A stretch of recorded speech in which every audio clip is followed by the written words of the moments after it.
When I arrived back at work, Mark told me you gotta come see what's on the cameras. I said okay. Then when we looked at the video footage, there was this brunette hair missus with the braids on the back of her neck stealing bowling balls. I said okay Mark, we have to call the police. Mark said okay. Then Willa called me saying the same missus is at their house, but she locked all the doors and got the cameras on. I said hold on Willa, my friend is calling the cops right now and they're gonna come and get her and bring her to jail. I asked Mark, have you told the police what Willa said? Mark said yeah. I think we better get back to your place quickly and make sure she doesn't get in your house trying to break into your window. I said you're right, let's go quickly. When we got back to the house with the cops behind us, there she was looking for a way into the house while Theo the dog was still barking.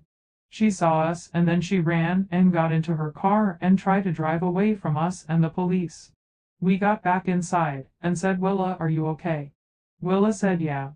Emily Rose and Joshua were crying in terror, and so was me. I said okay, and then Emily Rose ran to me and said, Ben, I was so scared. I said it's all right honey, the police are after her now. I turned on the news coverage and there she was driving down Radich Road with the police on her tail. Afterwards a cop came up on a blind hill and pitted her car.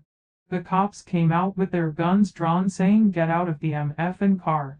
They yanked her out, slammed her on the pavement, and put the cuffs on her. Mark said guess who's going to the women's prison? And I said guess who's gonna learn about lesbianism? And we laughed and said that's what Joey and Mylene always say when they see a woman being brought to jail.